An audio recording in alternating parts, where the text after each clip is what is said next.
spider can.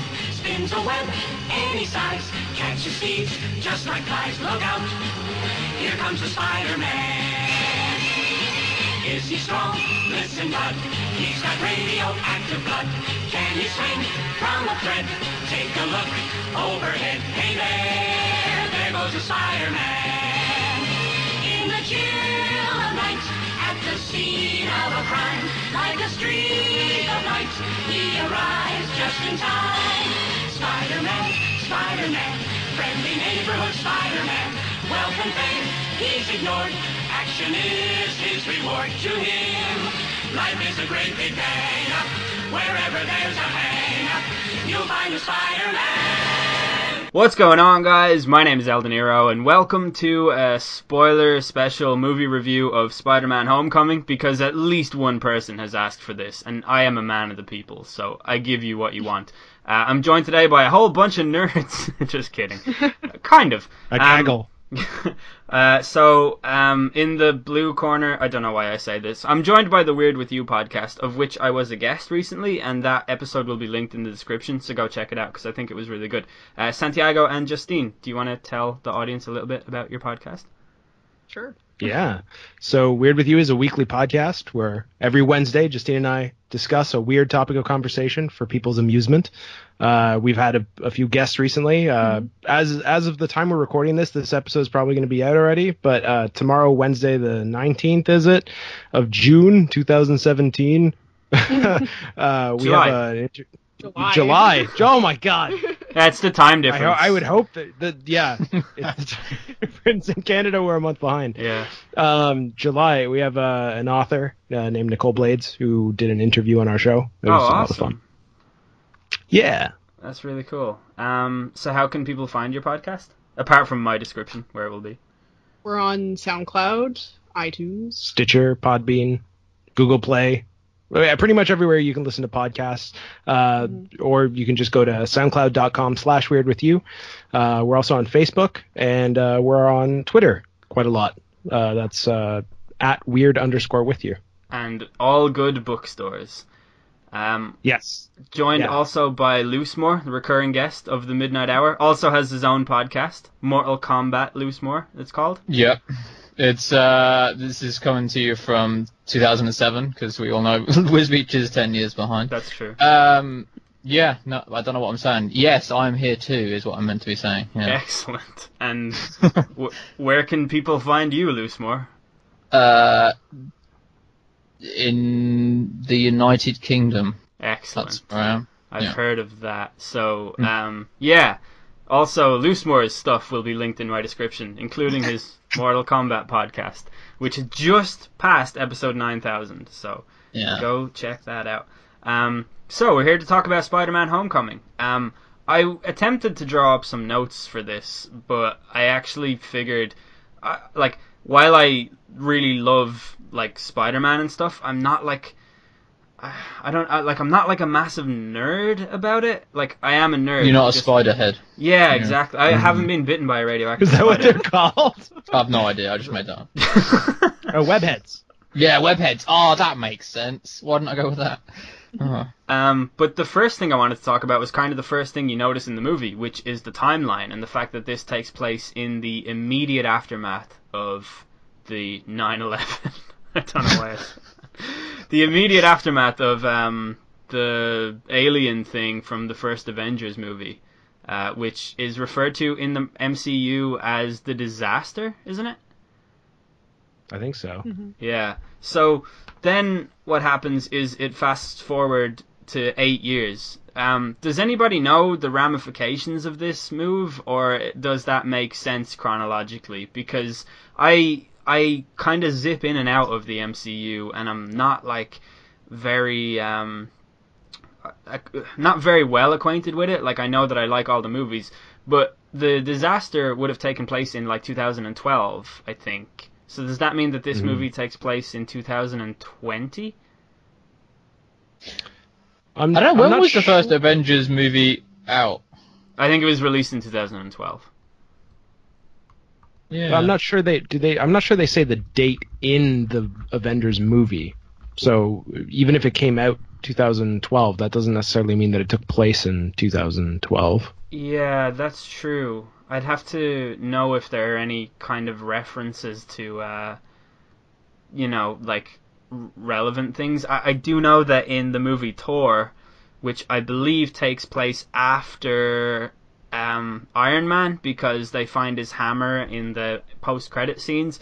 But there's a scene in Thor where there's a Foo Fighters song playing that was released the year that it supposedly came out. And if that's the case, then Spider-Man Homecoming has to actually take place in, like, I think at least, at the earliest, 2018. I don't know if that's problematic or not. Like, I'm sure, because the MCU's timeline goes all the way back to the 1940s because of Captain America, like, they're gonna have to be keeping everything real on, like, a tight leash here. So I don't know. I thought it was kind of strange because it made it hard for me to place where this movie even is. Like I understand it's 8 years after the thing, but that must mean that Captain America: Civil War was also 8 years after, because It takes place at, like, almost immediately afterwards. Yeah. Yeah. So yeah, I don't know. I thought that was kind of odd. Like, I didn't really think. I just believe everything the movies tell me. I was just like, yeah, I'm in. Well, what's the date? Who cares? I wasn't really paying attention to that, yeah. Yeah, no, that's a really good point. Like, I guess it's set in the future.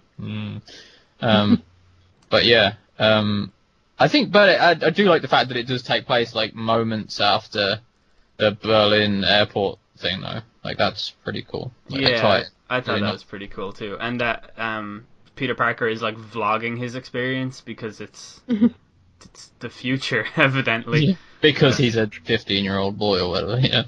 Yeah. So, what were your first impressions of the opening scene and the fact that it opened with Michael Keaton as opposed to, like, any kind of Spider-Man thing? Did you think that was odd, or does that make sense? I appreciated it for what it was, right? I think it sets up his character, and it allows us to, I think more so than probably any other Marvel villain, you kind of get where Michael Keaton's character is coming from. Yeah, totally.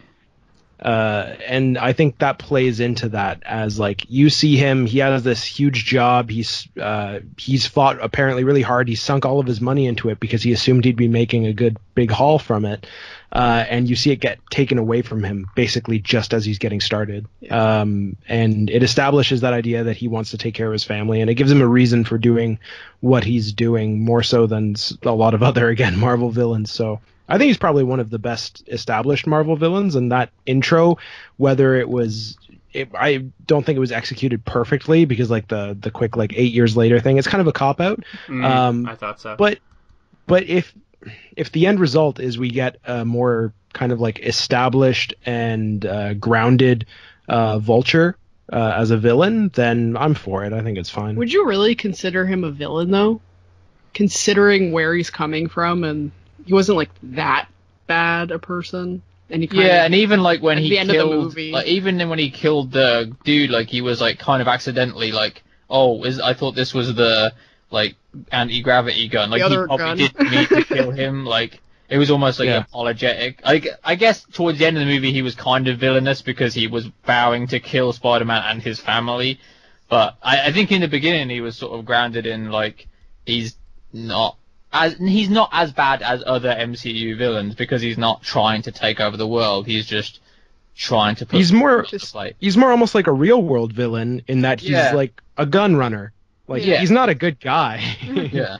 But he's not a completely bad guy either, and I think that's he's not evil. the Red Skull, Yeah, exactly. Yeah. He has a good sense of a moral code, a great sense of fashion. Those wings, marvelous. That fur collar. Yeah, it truly was a sight to behold. But he has a moral code. He does everything for his family, and not in the Walter White way where he doesn't actually do it for his family. He does it for himself. And that made me actually, like, really, really strongly sympathize with him throughout the movie. And I was kind of hoping for a face turn from him. Like, I was hoping that he would become more than just the bad guy, and I guess you kind of saw a glimpse of that in the first post-credits scene when he was in prison and he wouldn't tell Scorpion. Who Peter Parker is, or who Spider-Man is. And I don't know if he did that out of kindness or maybe some other motive. He's saving him for himself. Yeah, but either way, you know, that's a strong moral code. Always get revenge on the people who do you wrong. Yeah. But I thought it would have been nice, like, at the end of the movie if it had been a little bit reversed, like, somehow Spider-Man had been defeated and, like, the Vulture saved Spider-Man from the burning, like, and it could have been twisted, like, that way around, like, and they could have, like, he could have been a full circle, like, turn for the character, like, he started off good, I mean, he was just a salvage guy, basically, and then he gets caught because he went back in to save Spider-Man kind of thing? Yes, exactly, like, and the journey is, like, completed, like, he's good again by the end. I mean, he and then Spider-Man gets the credit for capturing him, but it really was the Vulture, and we know that, and Spider-Man knows that. Yeah. That would have been really good. Interesting. Actually. Yeah. That's interesting. I would have liked it if the Vulture turned out to be Peter Parker's dad. Oh yeah, that and Liz's dad as well. That's a weird movie. Yeah. I guess we'll go right there because it was kind of a thing that was not telegraphed at all, and it wasn't really spoken about. And I didn't really read anything about there being a twist at all in this movie, but what did you guys make of that twist? I loved it. Yeah. Yeah, it was really I think it was the best bit of the movie, like the car journey and the sort of like his shock on his face, and yeah.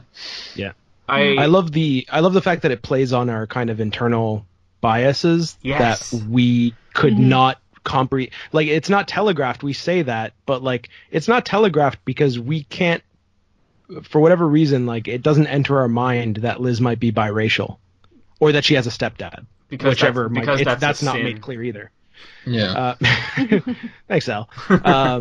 But no, I loved that like it blindsides us and then it makes us kind of like not check our biases. Like, I'm not turning it into like some sort of SJW moment or anything like that, but I just thought it was really cool that it plays on that. It uses that against you as an audience, and the shock comes from that, right? Yeah. That there's no way you expected that to be the case, and they don't even hint at it. There's no foreshadowing. It's just that's what it is. And at first you're not sure. I remember looking over at Justina in the movie theater and thinking like, oh man, did he like kill the family? Did he capture the family? Like, where's Liz? And then it's just Liz's dad. So that's exactly. He's just a nice dad, Mr. Family Man. Yeah, that's what I thought when he answered the door. My girlfriend looked at me and I was like, "How does he know that he's Spider-Man? How could he figure that out? Like, did I miss a scene here?"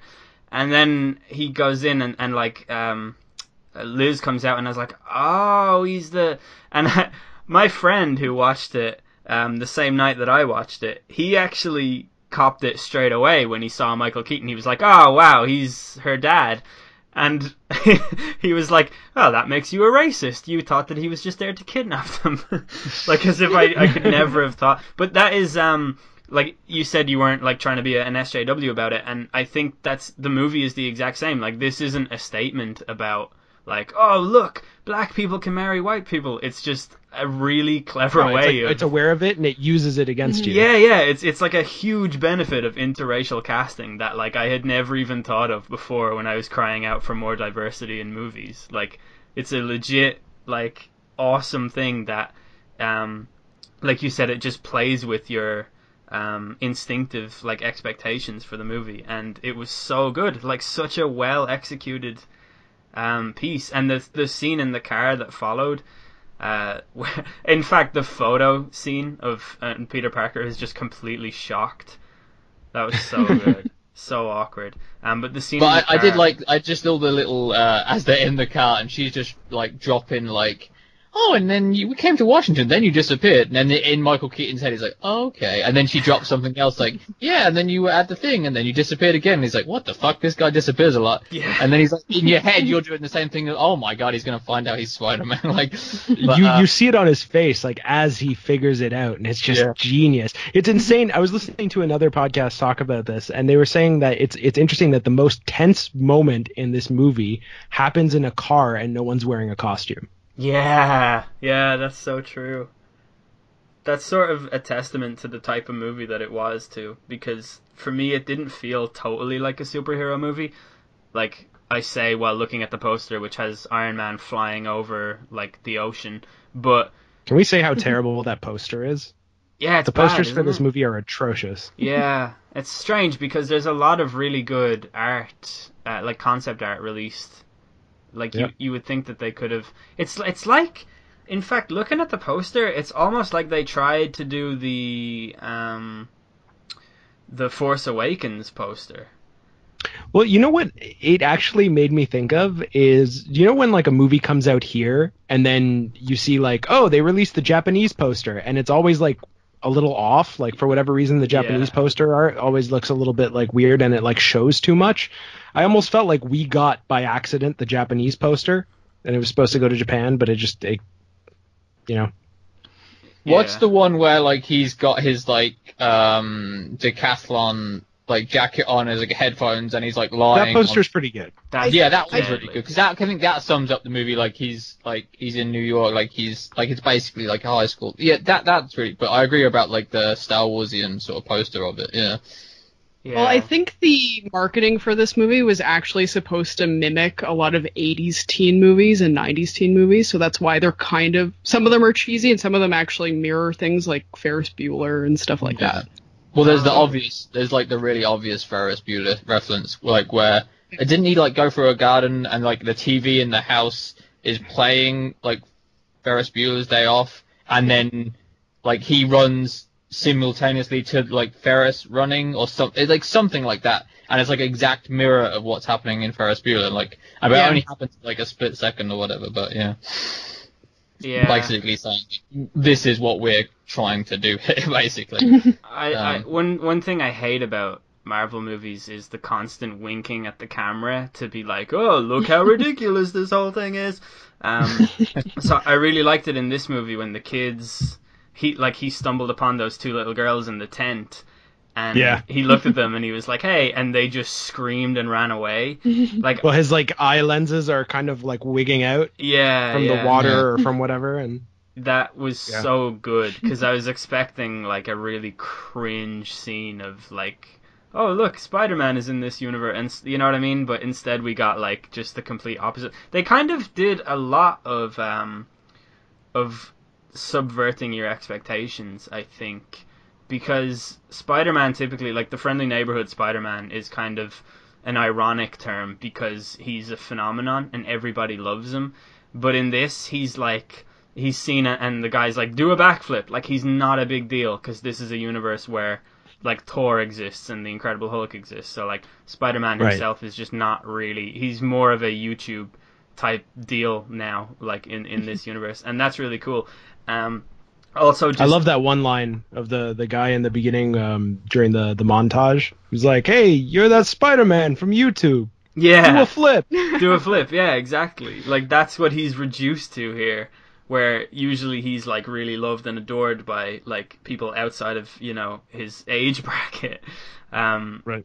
And then the scene as well, like that whole thing where he scared the kids and he just had a really hard time traveling after the Vulture, like landing in the swimming pool and doing all that destruction and stuff.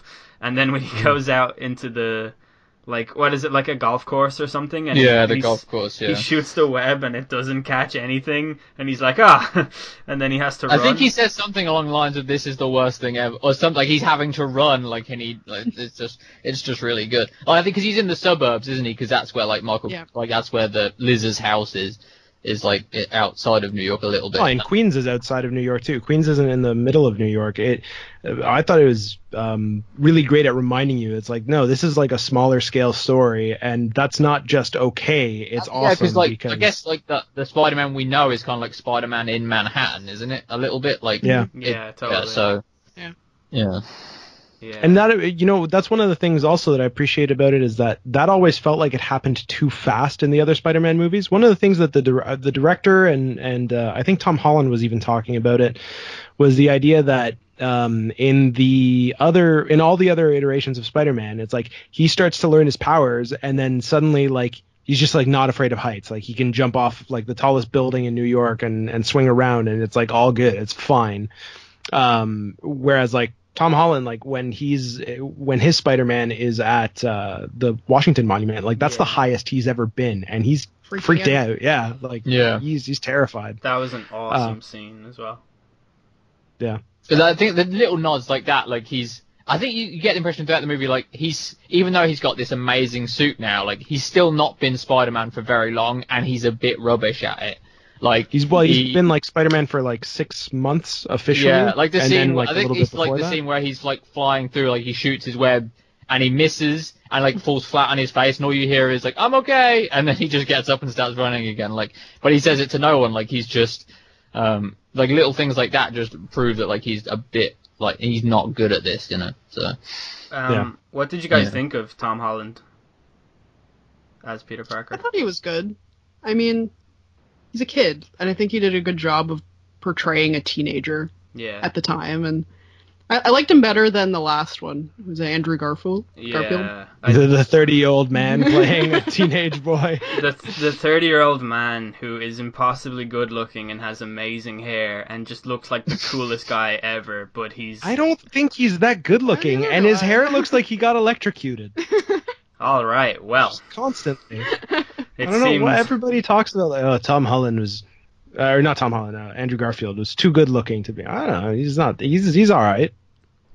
I don't know. I don't think like he's supposed to, like Peter Parker's meant to be bullied and all that. Yeah, a little bit, not like by Flash Thompson or whatever, but like in general, like and like Andrew Garfield. You think like no, man, he's quite tall. You know, he's probably good at sports. Like it was the characterization too of Andrew Garfield's Spider-Man that was like he had too much attitude not in the suit. You know, also, Spider-Man always gets that cockiness when he's in the suit. He's like a really intelligent, like young scientist prodigy, and he uses Bing as his search engine. It's just unrealistic. That's why the Andrew Garfield thing. Problem with that, that's why it didn't work for me at all. Yeah, it's just there's no consistency there. Santiago, what did you think of Tom Holland? I honestly like him better than either of the other two. I like him better than Andrew Garfield. I like him better than Tobey Maguire. Tobey Maguire was good. I think Tobey Maguire was a good Peter Parker, and through a combination of, I guess, the technology at the time and how they did his suit, and it not being able to emote the way that Tom Holland's suit does, but also just his acting and I guess Sam Raimi's writing, directing. The Spider-Man part of Tobey Maguire's Spider-Man never really worked 100%. As somebody who like grew up watching the show and like I've read a few of the comics, like I like Spider-Man a lot. He for a long time was the only superhero that I followed, and I think that Tom Holland has the best balance. Some people are kind of critical of, I guess, certain aspects of his performance, but I feel like because it's not an origin story in that we don't see how he acquires his power, or we don't get the Uncle Ben storyline, which is like at this point a dead horse that's just been beaten into submission. It still is an origin story though, because this is like Spider-Man becoming Spider-Man, or like as some people have said, a Spider-Boy becoming Spider-Man kind of idea. The moment where he's under the rubble, he has his suit taken away. You're nothing without the suit, and then he has that moment of which was actually from a recent comic, and they paid homage to it in the movie. And he's trapped under the rubble, and the claustrophobia of that scene, and him like begging to I'm down here, help, and he's like this helpless kid. Like for a second, he isn't Spider-Man at all. He's just like this kid. He takes off the mask, and then he has to actually like find that strength within himself to push out. And it's like, okay, there at that point, like it wasn't the costume that was missing. It was that moment. In that moment, he's Spider-Man for the first time in the movie. Yeah, I think he also at the end of that he was saying, "Come on, Spider-Man." Like he wasn't saying, "Come on." Like he was almost like he'd become Spider-Man at that point, because he was saying, "Spider-Man, come on, Spider-Man." Like he'd seen awesome. Him, like the puddle on the floor. Like the cinematography in this movie was far better than this movie deserved, and it was a good movie. But like in that scene, he's saying that, "Come on, Spider-Man." So it's in third person, but he's also speaking as Peter Parker. It's Peter Parker finding that strength. He has his mask off when he's saying this. So it's like he's in this weird in-between point where like he's discovering who he is in that moment. And it was a really good the reflection in the puddle of like the half mask, half his face. That was so cool. It was done really, really well. And yeah, I honestly, Tom Holland, I think he's the most he's like a guy who did dance and gymnastics and stuff. Like he's got the athleticism, he has the right body type, he's the right age approximately, he's the right height. He just seems perfect for Spider-Man. The cheesiness of it, it plays off that he's kind of a dork. Like he's likable and flawed, I would say. Yeah. Same time. Totally. He's cute. Yeah, I got really. He's not like the hot guy who gets cast as. Boyish. He's like boyish. He's got that young face to him.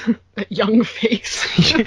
You know when you come down with a case of the young face. I've had that all my life. I used to get asked for ID when I bought a can of Red Bull because you have to be 16, and I was like 19 at the time. So I know what it's like to have young face disease. It's a gift. I thought arms of the angels.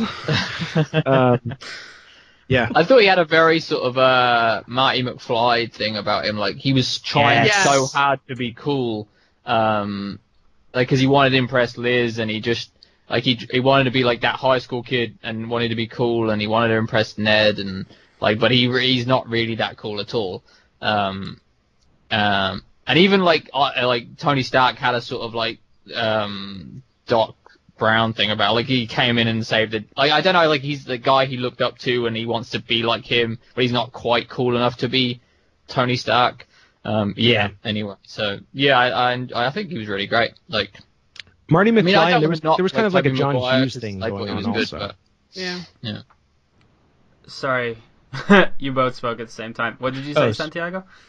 Oh, the Marty McFly thing, and there was also like a really strong John Hughes vibe throughout the whole movie. So, pulling from those types of performances. So yeah, like he does have that kind of, I guess like 80s, what a coming of age story. Kind of vibe about it. Some of the side characters from those 80s movies that were kind of dorky, but they ended up being the most likable one, I guess. Yeah, and it's sort of modernized too because he's not like outcasted like those kids, and also he goes to like a sort of a nerd school, if you know what I mean. Like that's true. Yeah, that's true. So like I found his social status in the school to be completely believable, and I also found it really interesting that they won that decathlon thing without him, like. Because I was totally expecting him to come back and them to be like, "Oh, we lost. Where were you, Peter? We needed you." But no, they won. They didn't need him. Yeah, it didn't even matter. It was Zendaya's character who gave the right answer, which was interesting for her character development as well. I don't think we got enough of her in the movie necessarily. She'll probably be in the next one. Yeah, she's for sure going to be in the next one. But it was interesting for the little that we did get of her. There was some strong character development there. Yeah, I think so too. I actually. But I think she is in it a lot, and you can tell like the character. She's obsessed with Peter Parker. Like she's everywhere he is. That's so funny when she's in the detention hall.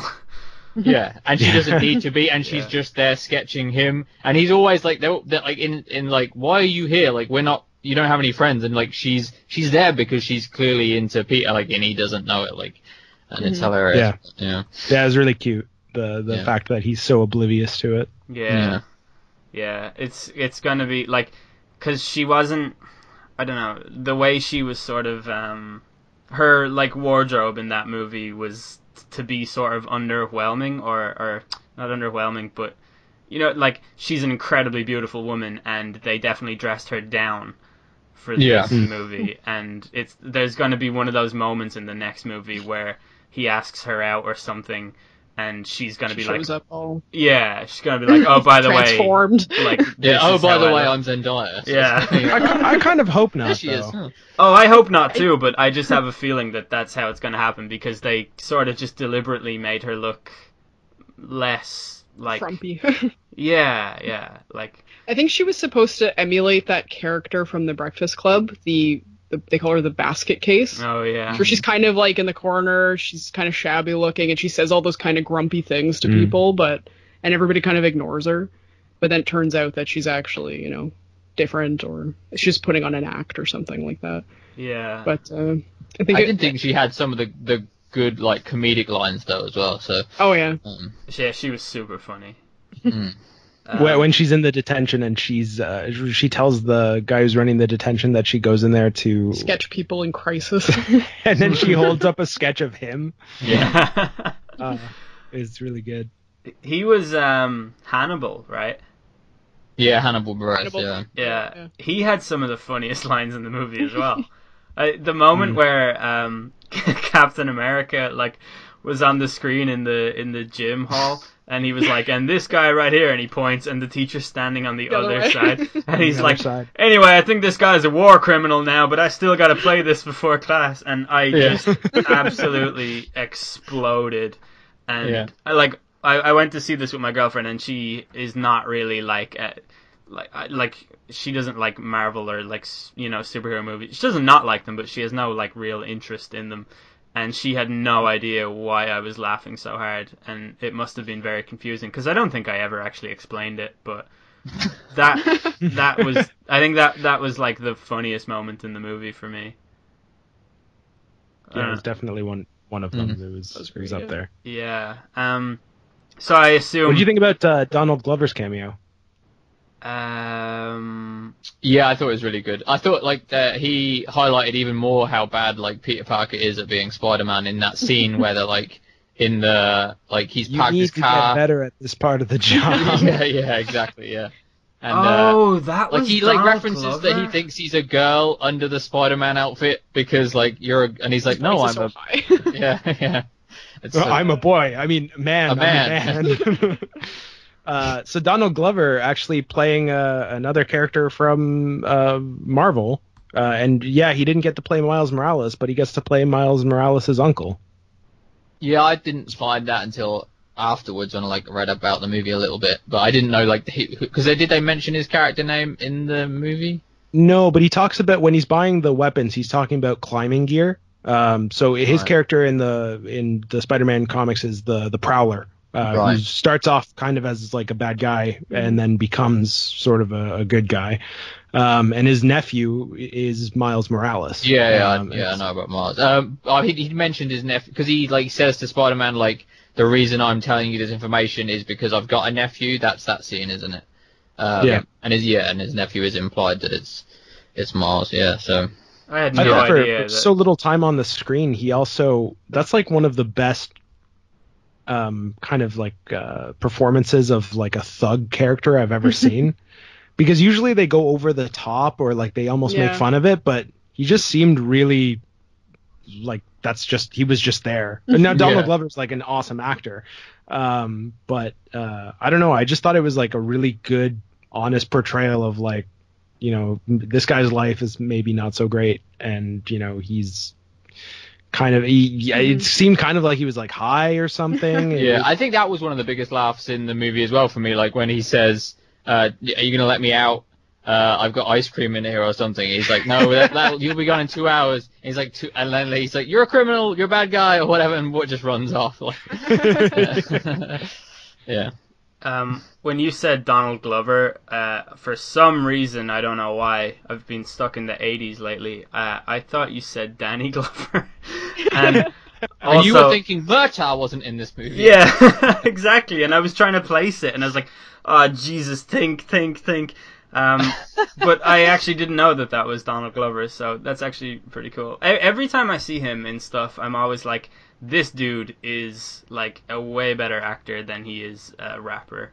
And that's not to do a disservice to him. Rapper seems to be over. Yeah, well, that's good. I don't mean that in a hugely negative way, but I think he was kind of overrated as a rapper. Oh, people are going to hate me. I kind of like Childish Gambino, but he was amazing in Atlanta, the TV show Atlanta, so which came out last year or this year or whenever that came out. It definitely came out in one of the years. Regardless of how good the Han Solo movie is, he is going to be an amazing Lando. Yeah, no doubt. Yeah, he already kind of looks like Billy D. Williams a little bit anyway. Like, if they make him out to look more like Billy D. Williams, it'll be really good, yeah. So just needs that mustache and that cape, man. Yeah. Here's a good opportunity to talk about the fact that they were building a Lego Death Star, even though they were 15, which I actually think is pretty cool. I wish I could still play with Lego, but also there was a scene in Civil War where Spider-Man was like, "Hey, have you guys seen that really old movie, The Empire Strikes Back?" And I feel like it's not characteristically consistent for him to be referring to it as that really old movie, but also be building a Lego Death Star, because surely he would understand its cultural significance as something much more than that really old movie if he were or he just doesn't realize it's Star Wars and just that would that maybe that's what it is. That would be terrible if true. But either way, there's no getting around the fact that this is a major plot hole, and they really let us down here. I like the idea that maybe his friend Ned introduced him to Star Wars, like he hadn't grown up watching it, and so he has no idea that it's as big as it is. Yeah. I'd say that's probably likely, because he doesn't seem to. I can't remember his room, but any scene of a person's room in a movie, especially a coming-of-age movie, always tells you a lot about their personality, and I can't remember any of the posters he had, but I'm sure it was all science-y stuff rather than pop culture-related stuff. He had a lot of shirts had scientific concepts on. I was going to say, he had a lot of science shirts on, didn't he, throughout the movie? One of them was to do with something to do with electrons, and then the question was, are you positive? I can't remember. That's right. I remember that. Yeah. That's so nerdy, but in a delightfully nerdy kind Nerd. of, it's charmingly just innocently nerdy. Speaking of nerd, what did you guys think about Flash? So I don't really know Flash, because there's a Flash in the DC universe also, right? Well, no, that's the Flash. Yeah. Oh, you mean Flash? He's the fastest man alive. Yeah. It is the same word. I my thought the whole way through was Flash is an outrageously obnoxious thing to name your gifted child. Yeah. So I don't really know about the backstory, but it's obviously his nickname is Flash. He's Flash Thompson. That's his character. Yeah. And he's well, we don't know if his last name's Thompson in this. Yeah, it might be Gordon. But... Yeah, it's true. It might be Gordon. That would be amazing if his name was Flash Gordon. But yeah, he's consistently the one who bullies Peter Parker. Essentially, isn't he? Basically, that's. Yeah, in the original comics, he was a jock, right? He was the football player who always bullied him. But I guess, and thinking about it, it doesn't make sense for the nerd school to have a football team. Yeah. So what's the next closest thing is I guess the nerd version of that is that a mathlete. So I like the idea that Flash is king of the nerds. Yeah. He's the king dork. He's the big asshole rich kid with daddy issues that has all none of their love. It was one of the best scenes in when he's the DJ too. So he's they're all not cool, but Flash Thompson is slightly cooler than Peter Parker. But then he gets the whole school or the whole mathlete crew or whatever they're in to chant Penis Parker at the party. But you're not that much cooler than I don't know, but it's a funny dynamic of yeah. Mm-hmm. You would think someone as smart as that would be able to come up with a better insult than Penis Parker. I don't know, I think it's pretty clever. I mean, it's, Penis, Peter, it's close. There are some of the letters in there, I will grant that, but it's, I don't know. So he's just the antagonist in Peter Parker's world, not the Spider-Man world, is that right? Yeah. He's the, I thought, I really wanted him to get his comeuppance a little bit better than he did, but I suppose Peter Parker, Spider-Man stealing his dad's car and doing a great advert for Audi while driving it was sufficient. I was wondering what other feature of the car he was going to name, as he was driving it. Oh, what's that, Ned? Yeah, hold on, let me just turn on the Bluetooth. Yeah. But yeah, I did like. Sorry, go on. Oh no, I was gonna say that I appreciated the also like the type of bullying that Flash represented, because I think we've seen you can only see the nerd being shoved into the locker by the jock so many times. It's such a stereotypical. It almost feels like a cheat now. Like, oh, we need a bully, so he shoves him into a locker, or like whatever. Like we've seen that like twice already with Spider-Man alone, and then with every other movie that requires like a high school bully, it's like the go-to move. So I like the idea of like his type of bullying being different. Like it's more like you can see like Peter and Ned kind of turn around and be like he's such a dick, like I hate that guy. Yeah, but he's not got many more friends than Pete. Like he's not the jock of the school. Like he's not super cool. I think it was just funny. Like most of the time, also Flash Thompson is alone as well. Like he's not got any. Like they're all sort of like the sort of awkward teenage kids. I think they handled that like really, really well. That's actually that's a good point, because he like. Usually a bully's insecurity is unfolded by someone standing up to him, and the bully is like, actually, I'm a coward, even though that never has ever happened in real life. Whereas in this, it's like you can actually like visually see how insecure this guy is and how hard he's trying to impress everyone, and the way that it's working and stuff, which was actually a really nice spin on the typical cliche. I really like the way this movie just felt like a high school movie. For like I can remember this movie in two different ways. Like I can remember Iron Man flying a boat back together in a display of physics that I don't fully understand, or I can remember like the sciencey nerdy stuff and like the homecoming dance and just all of that stuff that like seemed to matter so much in his world. Well, obviously, like he kind of downplayed it a lot, but it was very prevalent in his world, I'll say. Like these things are basically at the forefront of what a 15 or a 16-year-old's existence or experience should be. And it drove that home better than any other movie. Usually in a Spider-Man movie, Peter Parker is finished school by like the 15th minute, and yeah, like it was weird in the first one how Tobey Maguire went from being 15 to 35. Yeah, it's true. Like he just goes to being a fully fledged adult, and I like the way Tom Holland had to like actually go back to school at the end of this. Like it was, I don't know, it was just really neat. It's a coming together of two of my favorite like movie genres, and two of the movie genres that I watch the most, and that's coming of age teen movie and superhero Marvel MCU movie. And it felt like an MCU movie too, despite being produced by Sony. You guys get that? Like the amount of like effort they went into to embed you in the Marvel Cinematic Universe and to make it seem exactly like it, like with the cameos from Captain America and stuff like that, and having the tower thing. What's it called? Yeah, the Avengers Tower. The Avengers Tower. Wow, I should have really guessed that. You know. I think it was like Stark Tower, and then it became the Avenger Tower. Yeah, I was thinking Wayne Manor in my head, and I was like, that's definitely not right. Close enough. Yeah. We're talking about Wonder Woman, right? Yeah.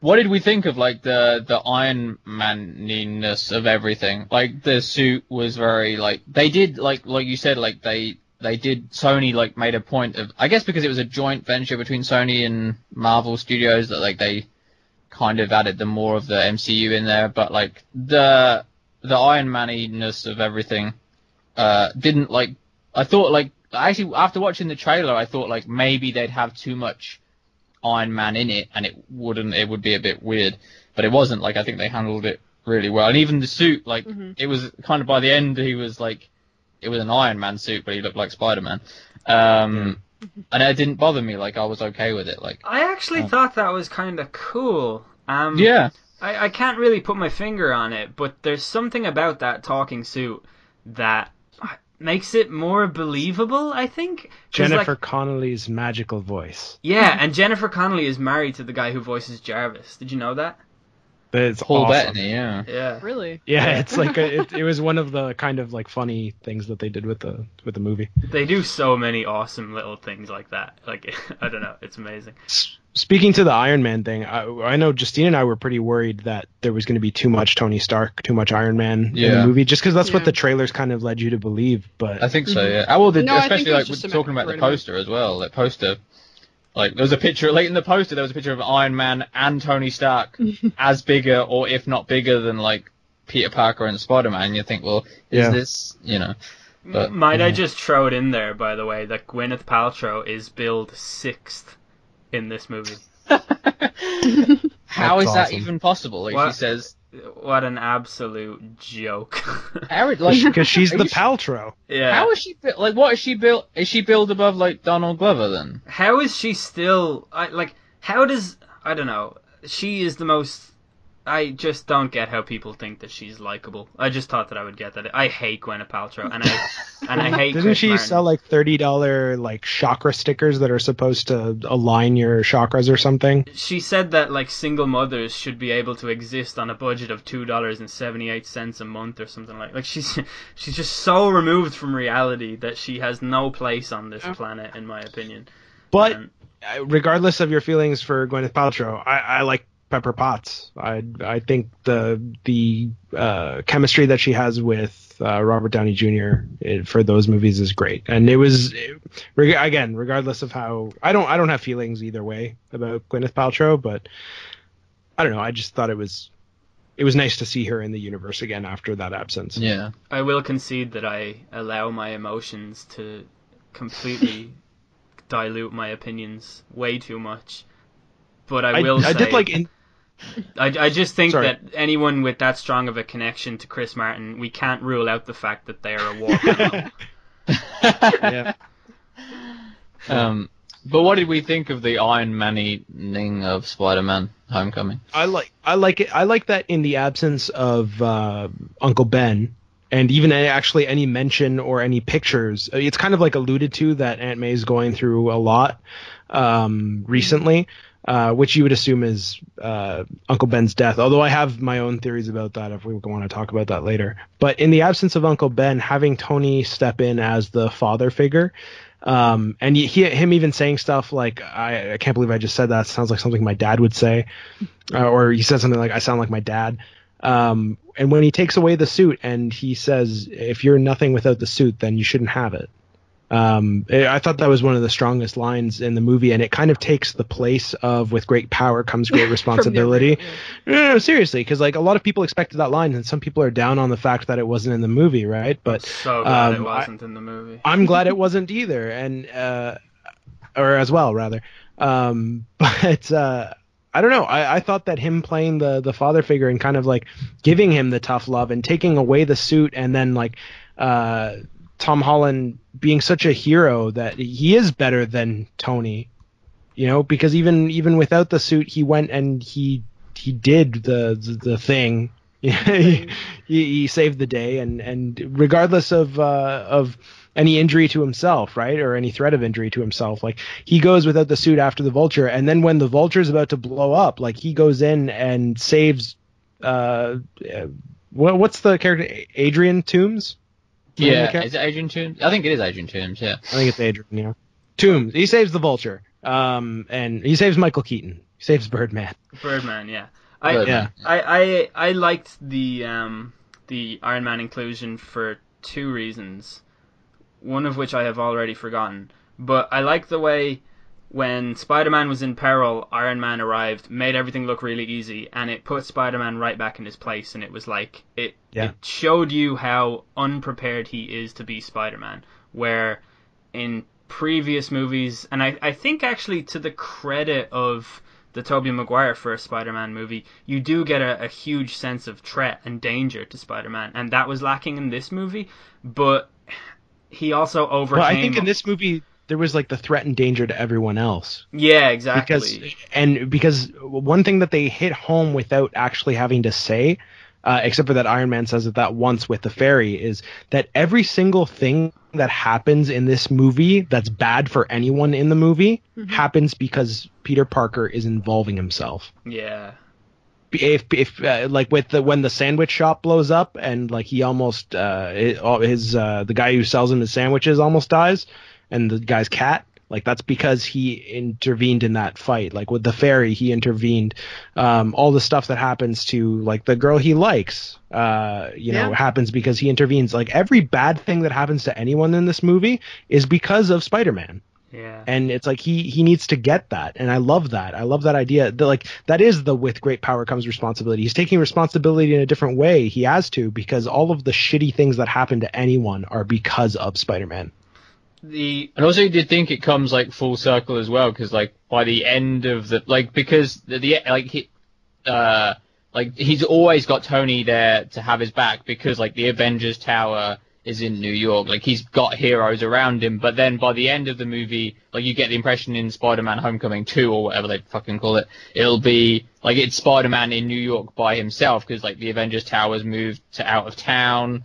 Like, there's not going to be there's that sort of disconnect then. I mean, obviously Iron Man can just fly in from anywhere, but you get the impression like they're deliberately kind of moving it so you're not, because there was a case in this movie where like Spider-Man was never really in any peril, because Iron Man was like always at his beck and call, I guess. But yeah, well, except for the very end, the last fight with the Vulture was kind of the opposite of that. Like, I don't know, like, that was the funny thing with Tony taking away the suit. It's like it didn't stop Tom Holland, and if anything, it made it more dangerous for for Peter Parker. Tom Holland playing himself in Spider-Man. Yeah, he did a great job. I wish they respected us enough to not repeat that line about the suit thing, where when he was trapped under all the rubble and he was like willing his way out, and then you hear Robert Downey Jr.'s voice echo in. I didn't really appreciate that, because like it was unnecessary. Yeah, it's like we got that. We didn't need. I guess some people didn't. Like, playing always to the lowest common denominator, but I think if you're totally right. Like, if that would have made that scene perfect. I think that's the only aspect of the like Iron Man influence in this movie that I didn't like. So, and I guess I should like remember that there are young kids watching, and like I don't have to be all like, these goddamn idiots. Well, let me enjoy my movie, but it was, I don't know. I love after the fairy scene when Tom Holland, Peter Parker's yelling at the Iron Man suit and having his fit about like, you didn't listen to me, and if you cared at all, you'd actually be here. And immediately the Iron Man mask comes up and Tony Stark is there. Yeah. And it's like it's almost like it goes unsaid, but you realize that like Tony Stark cares about Peter Parker. It would have been so good if Tony Stark's face then also went away and it was another Iron Man mask underneath that. Just like the Russian dolls. Yeah, exactly. Just like a smaller Iron Man came out of the Iron Man. And then Thor was underneath that, and so on.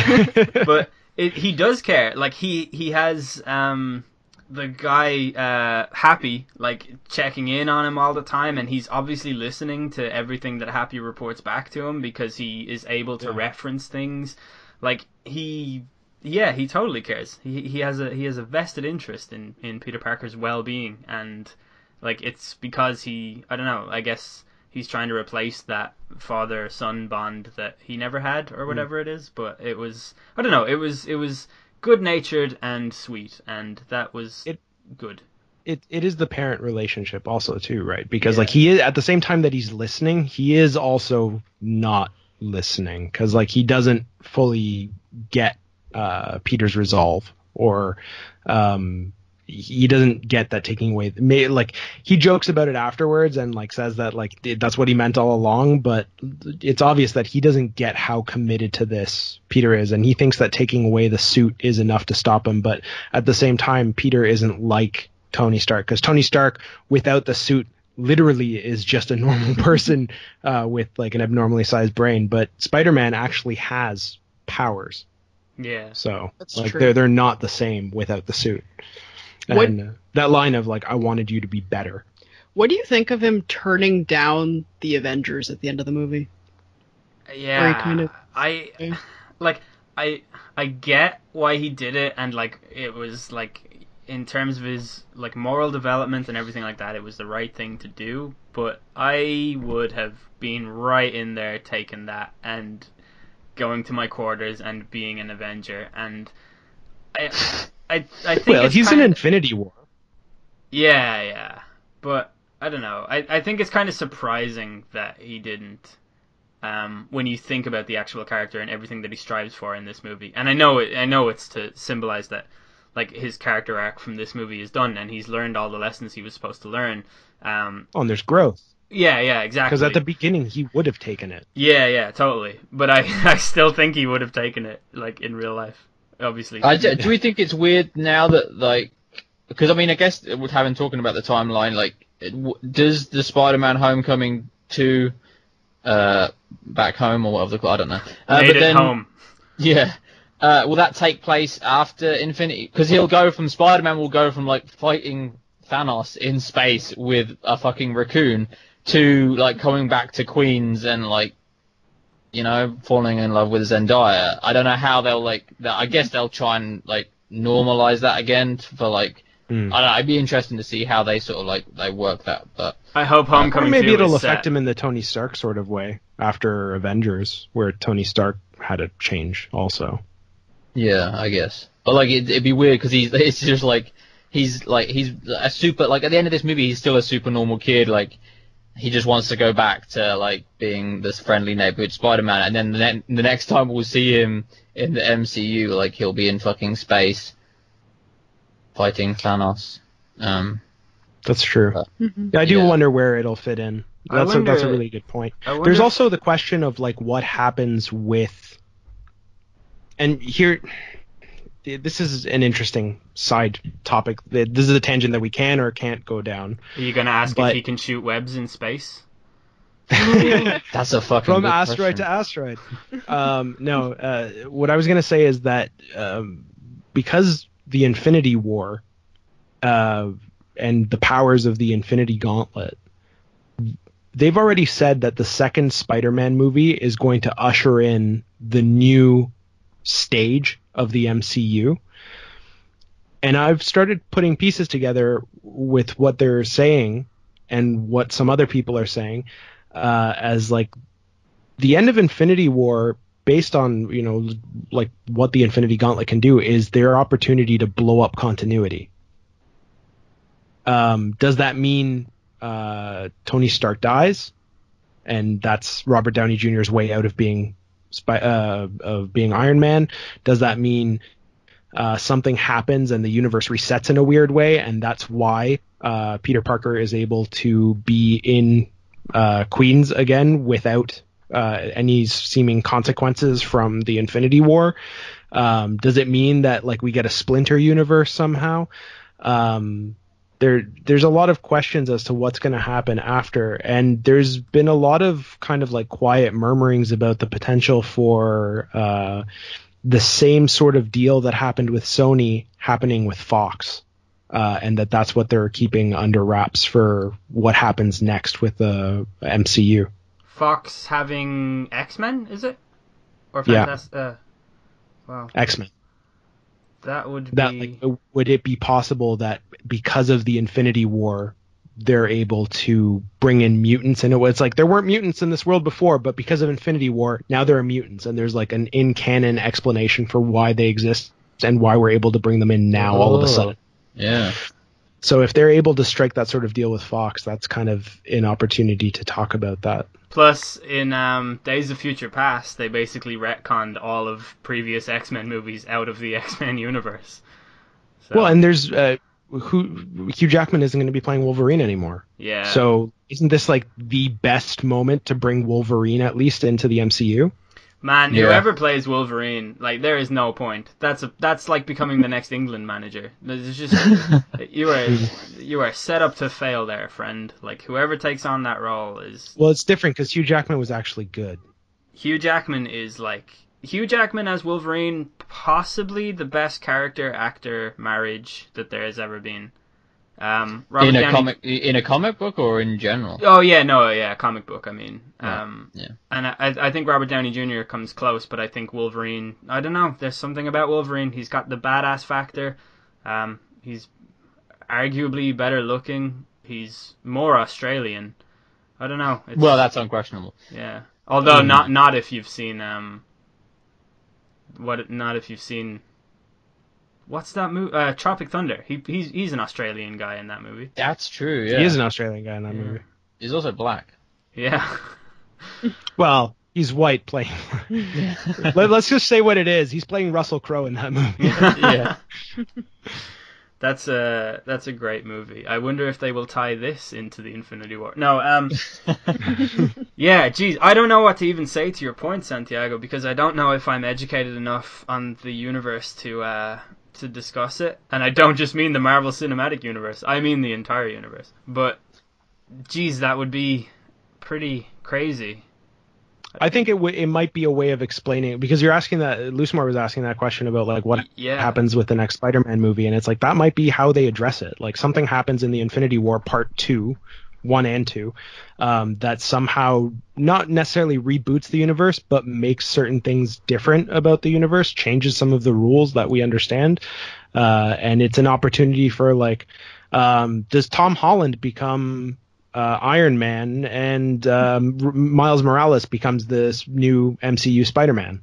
Like, that's another possibility. That would be... I would actually so love it if they did something like that, because it would be such a ballsy decision, but it would also make so much sense, and it would also like stand to the longevity of this franchise going forward and stuff.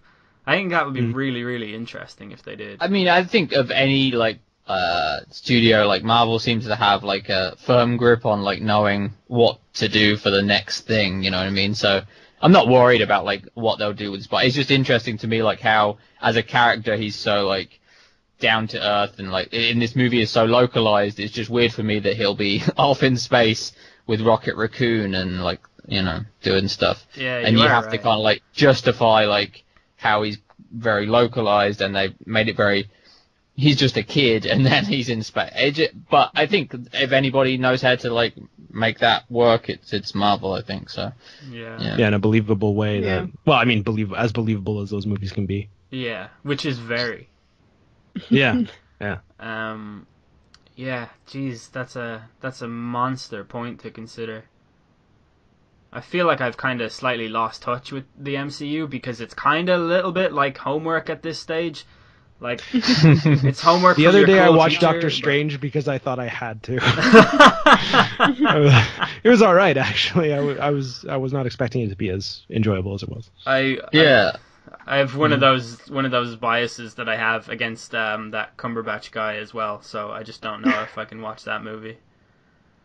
It's good, but it's good. It's just like I think you get to a point with a lot of the Marvel movies where I mean, this one aside, I think Spider-Man: Homecoming was really, really well done. But like the Doctor Strange and like some of them have been just okay, like Thor: Dark World and other stuff like that. Like they've not been as I don't know. This just had a lot going for it, and it more so than those others.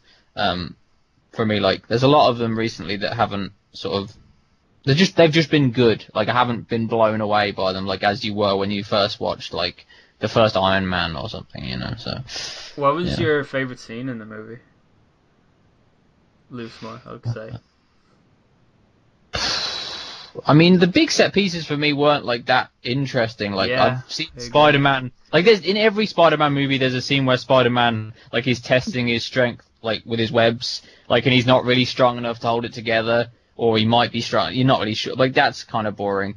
But, like, the little bits, like, the little scenes, I think, I love the scene where Zendaya's, like, looking at the Washington Monument, and he says, are you taking this all in or something? And she says, no, I don't like to, something to do with slavery, like, built by slaves or something. And then he looks at the security guard, and the security guard is like an iffy hand. Yeah. He's like I don't think it was built by slaves. And then she's just like, but like little moments like that made it like for me. But I think the car scene towards the end where it's like really intense, and like he forces Liz out of the car and says, I'm going to have the dad talk, and then just like puts Peter Parker in his place as like he's the man, like saying like you saved my daughter, but if you do anything, like I'll fucking kill you.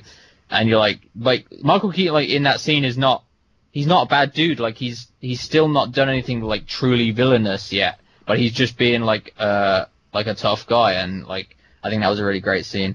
But yeah, the set pieces didn't do much for me. Like the boat splitting in half wasn't like I was like, oh my god, like I wasn't ever like, oh, this is crazy.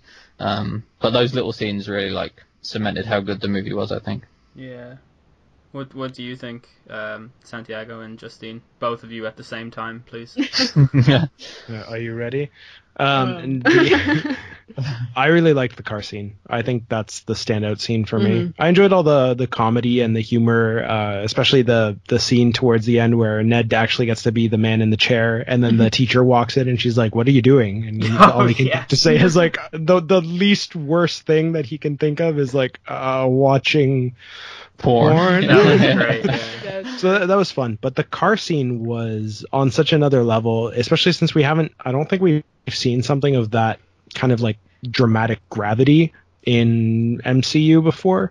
And the cinematography, when they're at the lights and Michael Keaton's figuring it out, and the light is being reflected in the windshield, and it goes from red to green, and you can see it, and Peter sees it, and Gwen, is Gwen? No, not Gwen. No, Liz. Liz sees it, and Michael Keaton's the Vulture doesn't see it, and he's just like still thinking, and she has to tell him that the light was green and like people are honking. There's just something about that scene that's very like magnetic. It pulls you in. You know what's funny about it though? It's really grounding in a way though.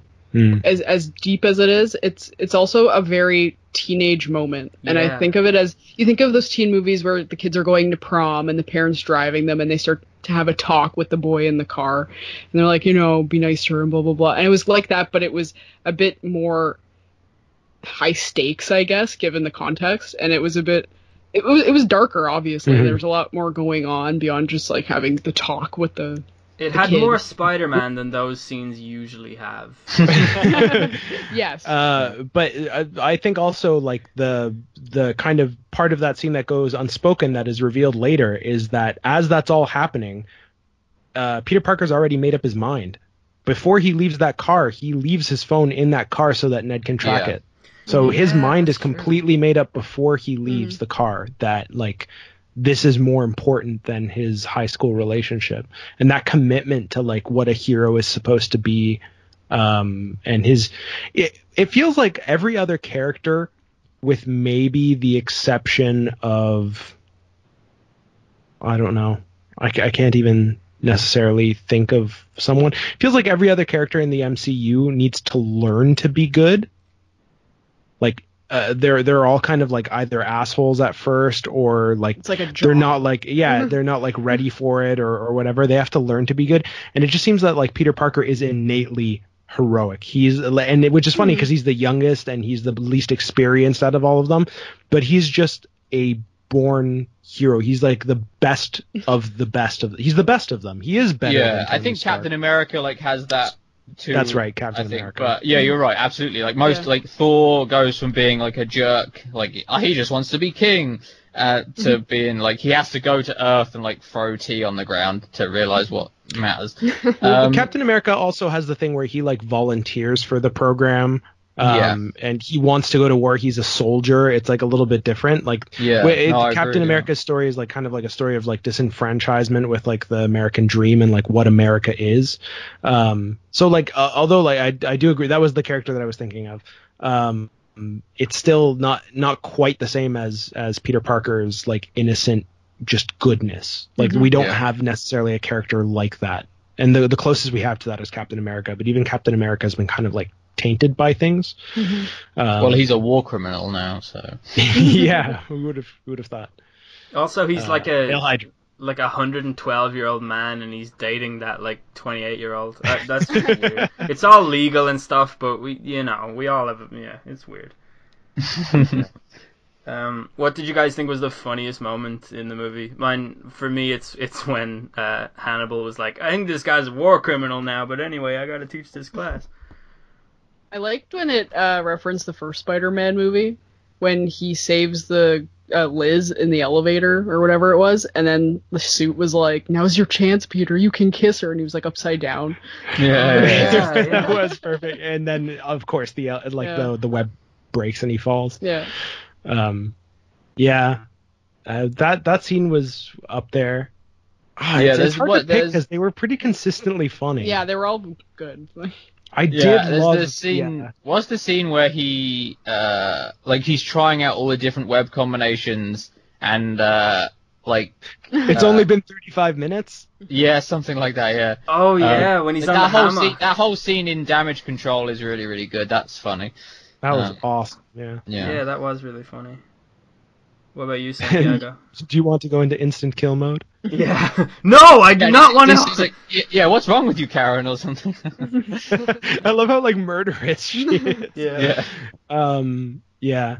I don't know. I did love all the stuff with Ned also, though. It's too hard for me to pick. I do also love the Washington Monument scene that we were just talking about. That scene was really funny to me also. Yeah, that's great. It's too hard to pick. I don't know. I don't know if I have a funniest part. I guess sort of closing it out. What did you guys think of the changes in the what as Spider-Man's world, right? MJ is not Mary Jane and she's not a white ginger-headed lady. There's no Goblin in this, which is mental for a Spider-Man. Yeah, there's literally no mention of Osborn or anything.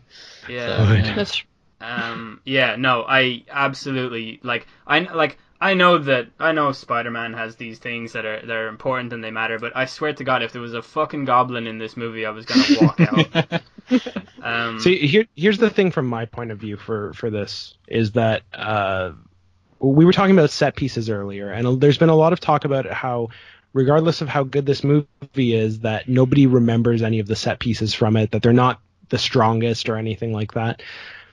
I think that that's an important thing to look at in a sort of different perspective, from a different perspective. That I think that we might be turning away from those set pieces as the MCU, just because it is what we expect from the MCU, and it's gotten to the point where how are they going to outdo their own set pieces? How are they going to outdo them in Avengers? It's going to get bigger and bigger and bigger and bigger. And then at the end of the day, what's the point of them? We become desensitized to the Peter Parker in this movie. There's a fairy that gets split in half by an alien weapon, and it gets pasted together by spider webs, and then that falls apart, and then Iron Man comes and welds the ship back together, and then Peter Parker fights the Vulture on an invisible jet as it's blowing up through the air, and we're like, nah, these set pieces weren't that great. There's something clearly wrong with our expectations for set pieces because of the kind of pace that Marvel Studios has kind of laid out for how these things are constantly one-upping each other. And I think that the kind of point of it is, when you scale that back and you tell a smaller story, and it is a smaller story. He is a friendly neighborhood Spider-Man. He's in Queens. He's running through the park because there aren't any buildings. I love that so much. It was awesome. And I think with that, you have to accept that the story's going to come from somewhere else, and the less time we waste on big set pieces there's no way that they can one-up them in a smaller story like this. Spend that time with character building. Spend that time with actually telling the story, and I think you get a better reward. This was one of my favorite movies from the MCU in total, just because it was so different. And I love the changes from the other Spider-Man movies. Yeah, they were deliberate because there's already been 2 iterations of Spider-Man. This is the 3rd. They have to differentiate it. They do some of that by poking fun at the original movies, like that scene that Justine was just talking about. But yeah, I loved the differences. I love that it's smaller in scale, and I don't think you need the big set pieces. I don't know that it's actual criticism. I think those tend to be kind of burdensome. This is just, I know they're superhero movies, but I always felt like it was overdone. And I think you get kind of numb to it after seeing it so much that you, like you said, you have to kind of build on the characters and the story, because that really is what makes it interesting. Think about Wonder Woman and the scene that was most the scene that actually Elle talked about with us about Wonder Woman. I don't know if it was recorded or not when we talked about it, but of Wonder Woman, spoilers for Wonder Woman, it's in the trailer. She goes over the side of the trench and she holds out her shield and she takes all of the machine gun fire. That was like the set piece moment from that movie. There's other things that happen. There are bigger fight sequences, but like that is the moment Justine just like whacked me in the face with a microphone. That is the set piece moment from Wonder Woman. Justine really likes set pieces. Yeah.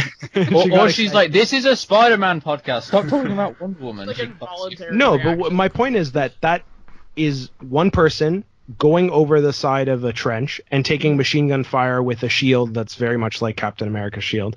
And it made me cry. and well, that's the thing. Is it made you cry not because it was a huge set piece, but because of the gravity of the moment, and that we understood the significance of it and the weight of it. And I think if you're able to, not that Spider-Man does this well, because it doesn't do that part of it well, but if you're able to take smaller moments like that and make them heroic, like truly heroic, in a way that, you know, makes us feel those moments, then I think about the end of Avengers. Avengers is this crazy, the first Avengers movie is this crazy, big, bombastic film. And the part that I remember most, the most heroic part, is when Iron Man flies. What is it at the end? Is it like a missile? Like what? I forget. It's a nuclear bomb. Yeah, he flies the nuclear bomb into space, knowing that he's probably going to die. And like that is like that moment where you see his face and he's falling back to Earth. I don't know. Like that moment carries more weight for me in that original Avengers movie than anything that's come after it. Yeah, I think you're right. Those moments are what matter. Those moments are what count. And I think the more that the problem is that relies on good writing. And although the writing's been pretty good for most of the MCU movies, like it needs to be better, because we need more of those moments and less reliance on giant set piece moments, because we're getting sick of them. So you're saying also, I think like they've replaced, in Spider-Man especially, they replaced giant set piece moments with like a good villain. Like Michael Keaton was amazing in this. Like, and I can't really name who the bad guy in Doctor Strange was. I have no idea. It might have even been Doctor Strange. I believe it was Tilda Swinton. I thought it was Hannibal. I have no idea. And then no, Hannibal's the teacher in this movie. No. I don't know who. Like Loki is probably the best MCU bad guy, and like he's been in 2 movies, maybe 3. I feel like Michael probably Keaton 14 MCU movies. So yeah. I think the Vulture might have actually dethroned him as like because because Loki was great, but the Vulture has pathos. Like we understand him. There's things that are likable about him as a character. I it's think not like that charming. Loki's my favorite character out of the whole thing, to be honest. I do like Loki. I just think Michael Keaton's Vulture is a little bit more. Maybe it is because it's more grounded. Like he's not like a particular. He's not a special being or anything like that. I think I like Loki a lot because his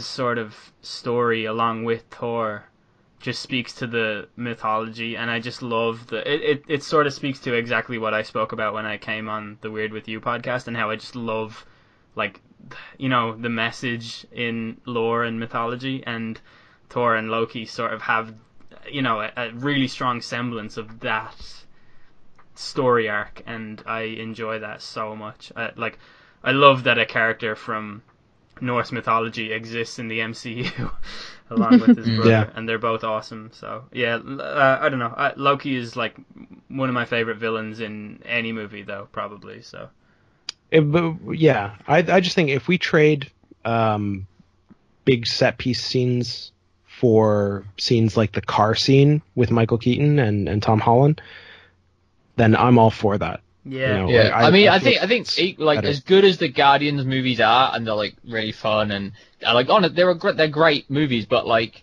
who are genuinely who are the bad guys? Like, there's no standout bad guys in those movies, and like Kurt Russell's a great actor, and he couldn't even like. I was just bored by the end of that movie. Like I was just like Well, it's the writing, right? Like it needs. I don't know. But like those movies that are written, well, they're funny. Like I just don't think they've lost the art of making a really, because I think like It's difficult to write a bad guy. Yeah, it is. Yeah, and you would think it'd be easy. Like the bad guy, they always talk about the bad guy being the best to play as an actor. But yeah, it's difficult to write, presumably. But they did really well with Michael Keaton. Like maybe that just plays to the fact that he's just an amazing actor, and like he should have been in more movies since like he's been in like 4 in the last 10 years. But yeah. But he was amazing in this. Yeah, he's a great character. He's just a former actor trying to write a play and, get it performed on the stage. It's really good. Yeah. And the fact that his parents died in that alleyway is like that tragedy really brings you closer. All right, one last question before we end, because I'm really hungry. How many people in the MCU actually have a set of 2 living parents? There's Liz, and that might be all of them.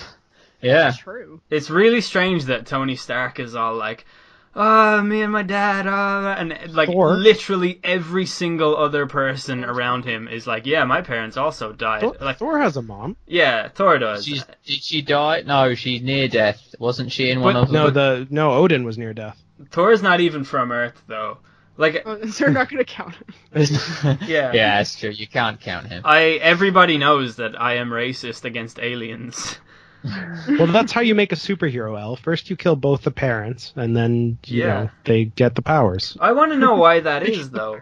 Like, but I think it's a Disney thing in general. Like, it's a story thing. They always have a single parent. Harry Potter, Luke Skywalker, like Elijah Wood in Lord of the Rings, who had a different name.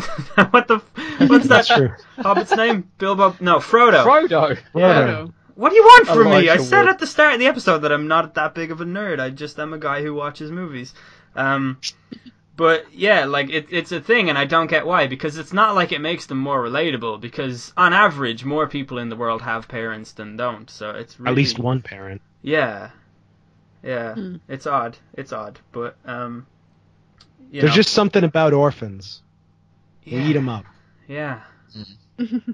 Not literally eat them up, but I mean, not physically eat them, but bad news. Enjoy. Maybe it just saves them money. They don't have to hire another actor. Well, yeah, just write them out. Like, you don't have to write about them or write them apart. You don't have to deal with that whole thing. It's like, one's enough. What's his family lineage? Dead, mostly. Yeah. Do you want my Uncle Ben theory quick? Yes. Okay, so Uncle Ben missing from this film. It's revealed to us that Spider-Man has only really been Spider-Man for 6 months. Aunt May's been going through a lot. 6 months, not entirely the longest time of mourning for somebody who doesn't seem to be talking about or, thinking about their uncle who was so important to them. So my theory is that his uncle actually died a lot further back. I think his uncle dies during the disaster in New York City. Oh. Ooh. Nice. And there's going to be something in there with... Because you know what I was thinking about? I was thinking about how in Civil War you find out how Tony Stark's parents die. And that it's actually Bucky. Yeah. Mm-hmm. And I was wondering, if having Uncle Ben die as a result of something that the Avengers did, and that's why Tony Stark has such a vested interest in Peter Parker. I do feel like of all the characters, like it's Tony, especially they played that out in Civil War, didn't they, a lot? But Tony Stark is the character that you get is feeling very guilty about everything that happens, like destruction-wise, to like the everyday person. That's an amazing theory. I don't know if we'll see it actually play out, but I think it'll be kind of low key. Did you come up with that yourself? Not that joke that you just did, the theory. I did. I was listening to Superhero Speak podcast, and they were harping. One of them was really pissed off that there wasn't even a picture of Uncle Ben in their house. And I started wondering how long ago the Uncle Ben thing might have happened. And as I was actually walking to Justine's place to record today, I was thinking about it, and I came up with that idea. So that's my personal theory. You have a really good mind for that kind of thing, because I feel like you have made a similar mind-blowing theory on a previous podcast that I was like completely blown away by. And I don't know, you even said something at the start of this episode, which I also can't remember, but it did blow my mind at the time. And yeah, you should definitely like write movies, I think, because like you've got that sewn up. You could be like hired to like fix problems in movies, and I don't know. Just well done on being so goddamn creative, because that's very good. Good job. Thank you. Good job. I've obviously thought about this a lot. So we're just gonna end it here because I'm really hungry. But I think this was a really good discussion, and obviously we all really enjoyed the movie. I take it. No, we never even said that. Yeah, it was good. It was real good. Yeah, it's but like across the board, it's just received such positive like viewer scores. So it kind of went without saying that we enjoyed it. But yeah, drop off at the box office though. So if you haven't seen it yet and you're listening to this for some stupid reason, go see it. Yeah, definitely. We even left it like we left it like 2 weeks, so to give you plenty of time to go and watch it. So. Yeah, there we go. There we have it. That's the episode. Thanks so much for coming on, all of you.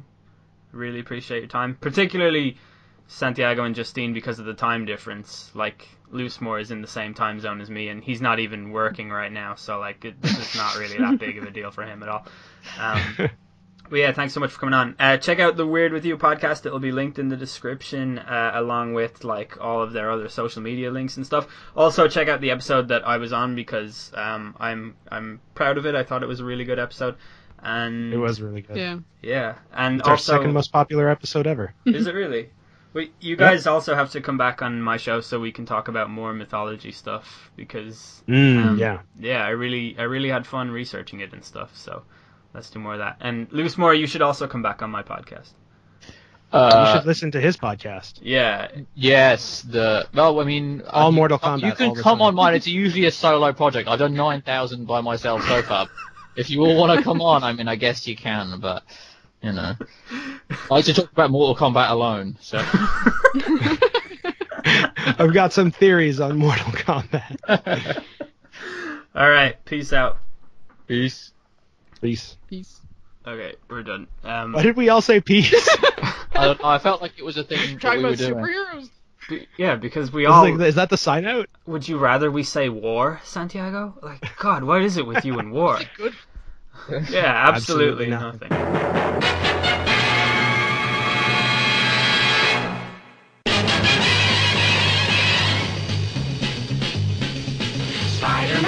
Spider-Man does whatever a spider can. Spins a web any size, catches thieves just like flies. Look out, here comes the Spider-Man. Is he strong? Listen, bud, he's got radioactive blood. Can he swing from a thread?